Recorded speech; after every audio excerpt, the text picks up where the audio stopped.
सरस्वती वै सारस्वत ocean of knowledge के इस वीडियो में आपका स्वागत है। इस वीडियो में हम क्रोमोसोमल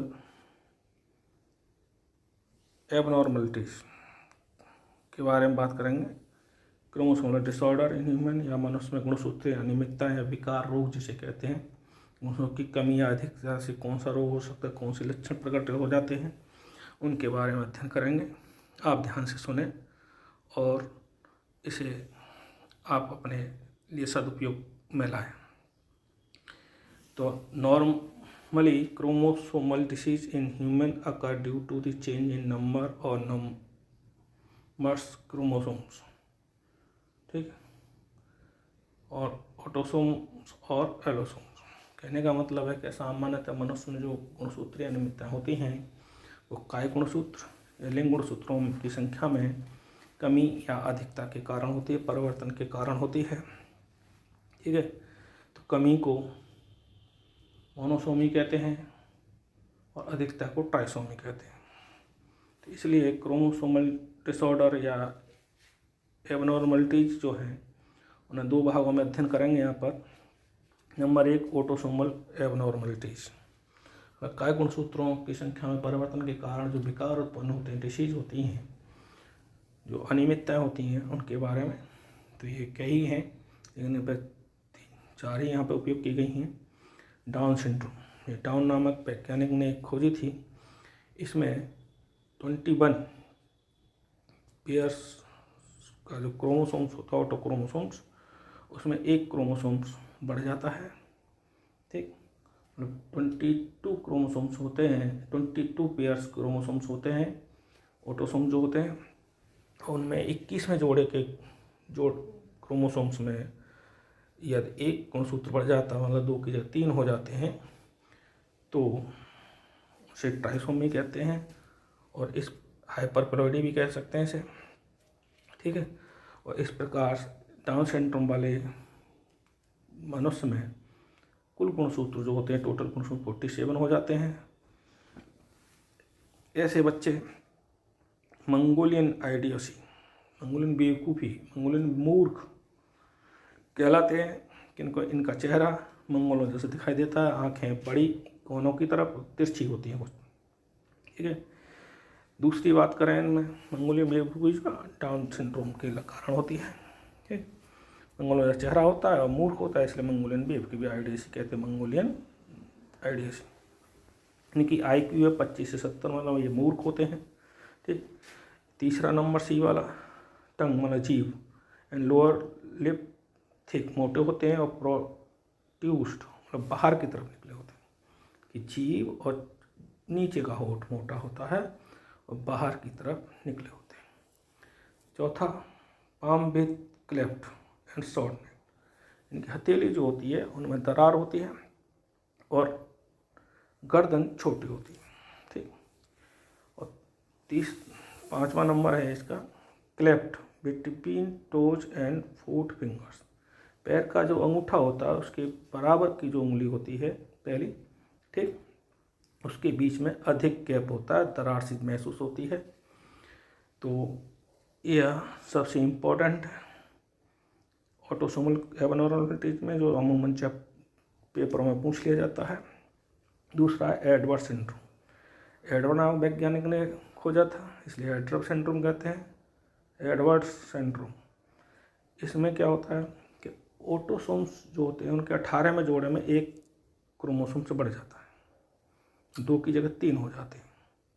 तो इस प्रकार क्रोमोसोम्स की संख्या ऑटोसोमल क्रोमोसोम सहित कुल टोटल संख्या जो है 47 हो जाती है। इनमें क्या है, क्लेफ्ट इन पैलेट, ऊपरी तालु जो होता है आगे वाला, उसमें दरारें होती हैं। अपर लिप क्लेफ्ट, इनमें भी ऊपर के होठ में डालू है। डेथ इन 1 ईयर, 1 साल के अंदर अंदर मर जाते हैं, ठीक। इसके बाद है पटेल सिंड्रोम, नामक वैज्ञानिक ने इसका अध्ययन किया था। इसमें क्या हुआ, 13वें pairs, 13th pairs of autosome होते हैं, उनमें एक क्रोमोसोम से बढ़ जाता है, इंक्रीज कर जाता है, या 15th में, ठीक। तो इसे 13 और 15 ट्राइसोमी कहते हैं। तो इनमें भी गुणसूत्र बढ़ा है, ठीक। 47 हुए तो ट्राइसोमी कहेंगे। ठीक। और इनकी डेथ सामान्यतः 1 से 3 महीने के अंदर हो जाती है। और इनकी विशेष बात ये होती है कि इनका अपर होठ, ऊपरी होठ जो होता है, लिप जो होता है, अपर लिप कटा हुआ होता है। इनकी नाक का जो पर्दा होता है वो भी कटा हुआ होता है, कोना नहीं होता है। ठीक। और ये तालू में थोड़े गहरे छिद्र होते हैं। इनका इलाज असंभव है। बच्चा दूध पीने में, माँ का दूध पीने में भी असमर्थ रहता है, क्योंकि वो नाक में पहुँच जाता है दरार होने के कारण। और ये नाक में किसी के में कोई चीज़ पहुँच रही है तो आप बात बता सकते हैं कि कैसे खा पी सकता है। ठीक है। तो ऑटोसोमल मतलब काय गुणसूत्रों के अनियमितता के कारण जो रोग हो रहे थे। और इसमें चौथा लिखा है क्राइडू-चाट सिंड्रोम। क्राइडू-चाट संलक्षण सिंड्रोम को संलक्षण करें, ये मोनोसोमी होती है। गुणसूत्रों की संख्या कम हो जाती है, 46 बताइए इसमें। इसमें होता क्या है कि 5वें जोड़े का जो गुणसूत्र होता है उसकी छोटी भुजा, शॉर्ट आर्म विलुप्त हो जाती है, तो समाप्त हो जाती है। तो डिप्लेशन और स्पल ऑफ 5th ऑटोसोम्स और सोमेटिक क्रोमोसोम्स एक ही बात होती है। माइक्रोसेफेली, ये सफेल माना सेफेलिक जो होता है मस्तिष्क से संबंधित होता है। तो इनका सिर और गर्दन छोटी होती है।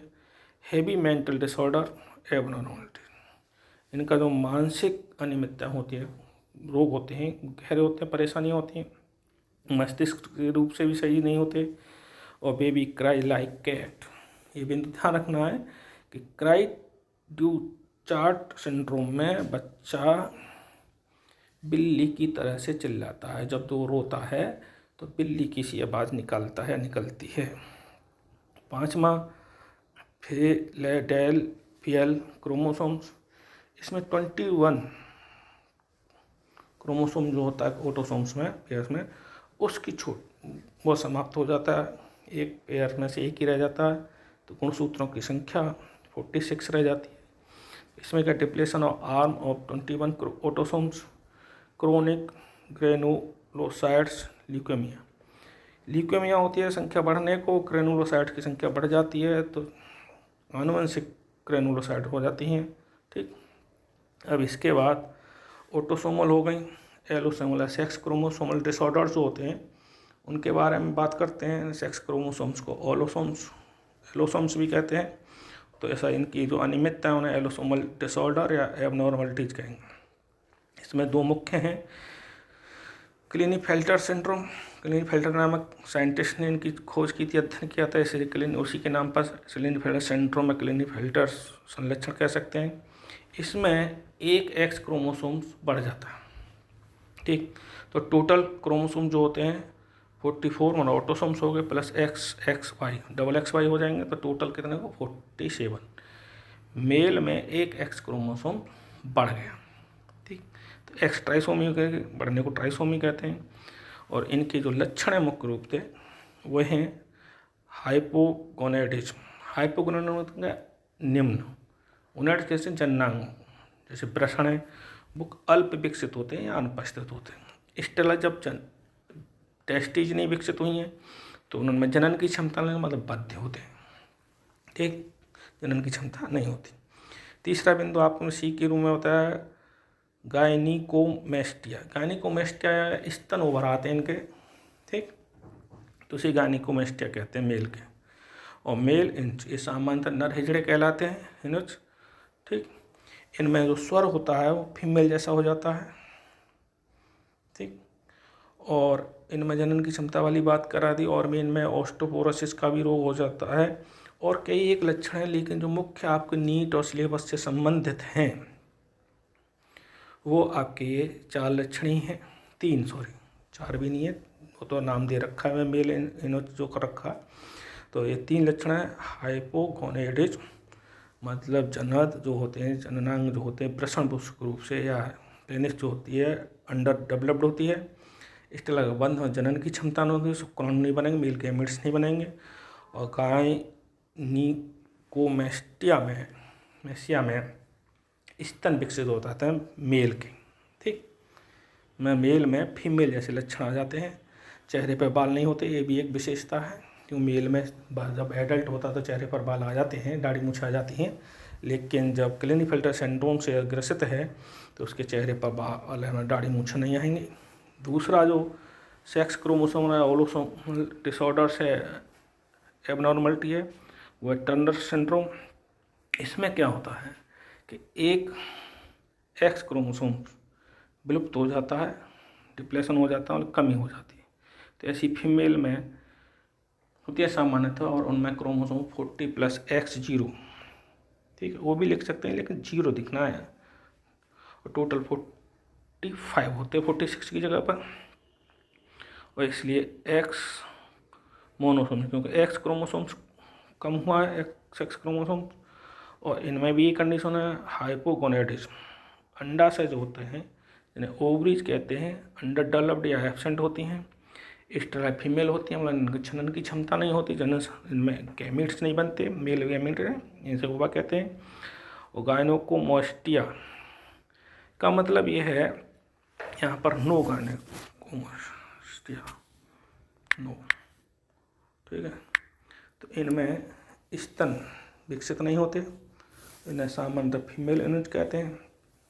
इन फीमेल हैं लेकिन इनमें लक्षण मेल जैसे होते हैं, मतलब वयस्क होंगे तो इनमें दाढ़ी मूंछें आने लगेंगे, चेहरे पर बाल आने लगते हैं, आवाज़ थोड़ी मेल जैसी होती है, भारी होती है, जबकि क्लिनेफेल्टर में सुरीली होती है, महिला जैसी फीमेल जैसी आवाज़ होती है। तो लक्षण सब बहुत से हैं, लेकिन आपके लिए जो मेन लक्षण हैं नीट और ग्रेजुएशन, इंटर और ग्रेजुएशन के लिए, 12th के लिए, वो यही है। इसलिए आपको अलग लक्षण मैंने नहीं लिखे हैं, मैं चर्चा जरूर की। आप इसके बाद देखें थोड़ा सा, और ये डाउन सिंड्रोम से ग्रसित व्यक्ति है, बच्चा है, इसके लक्षण दिखा रखे हैं।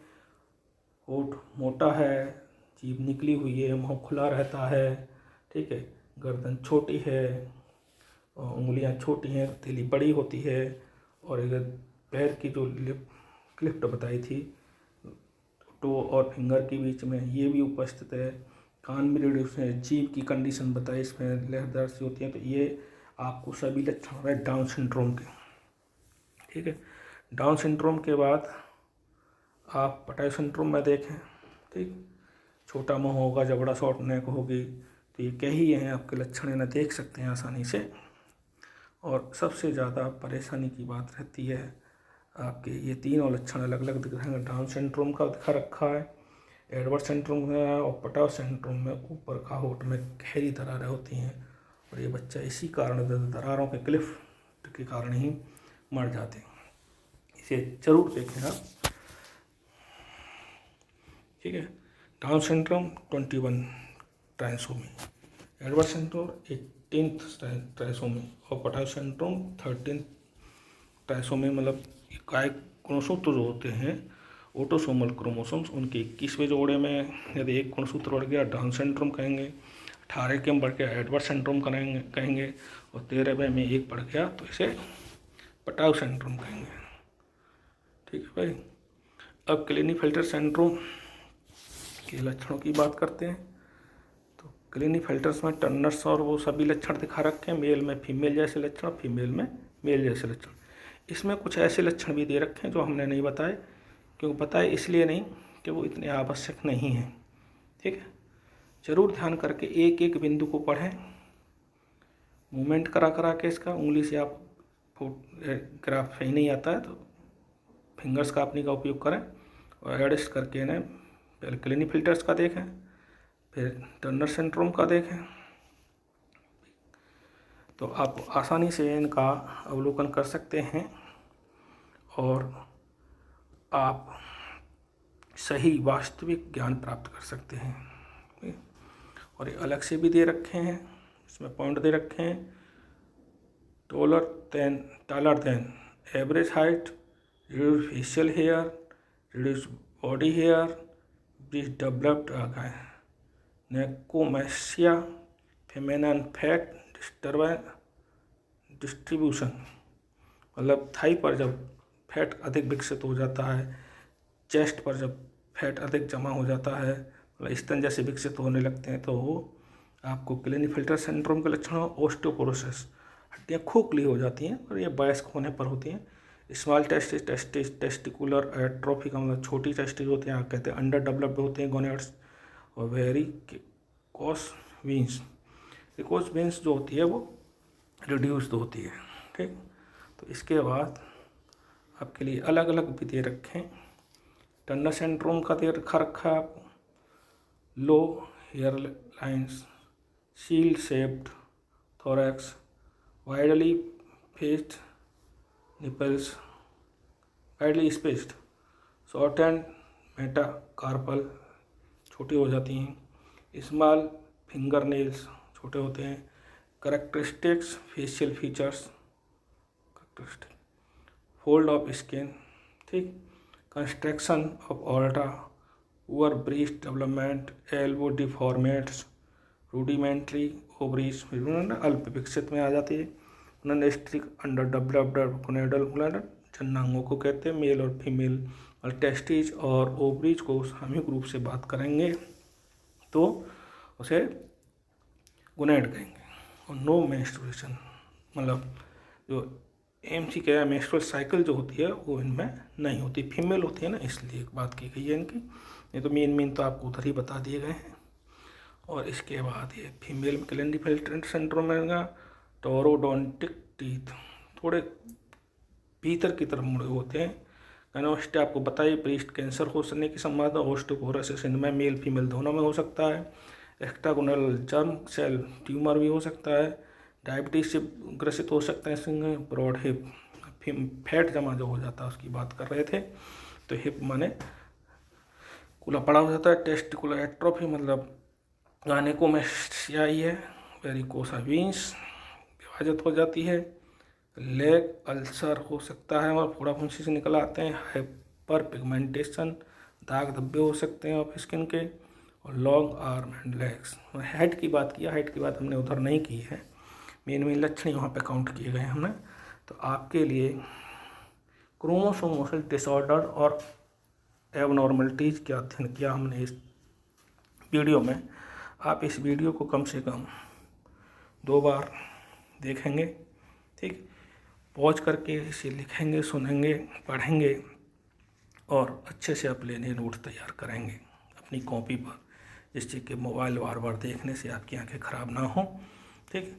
और सरस्वती भाई सारस्वत ओशन ऑफ नॉलेज की इस वीडियो को देखने के लिए आपका बहुत बहुत धन्यवाद, ठीक है। इस वीडियो को अधिक से अधिक शेयर करें और सब्सक्राइब भी करें, आपके लिए लाभदायक होगा, क्योंकि सब्सक्राइब कर लेंगे तो आपका अगला वीडियो स्वतः आपके पास पहुंच जाएगा, आपको ढूंढने की ज़रूरत नहीं पड़ेगी, ठीक। और आपके लिए और कोई पॉइंट इसमें विशेष रहा नहीं है, एक 22वां ऑटोसोमल वाली बात नहीं की है यहाँ पर, ठीक है। वैसे अमूमन क्रोमोसोमल एबनॉर्मलिटीज आपके लिए सभी बता दी गई हैं।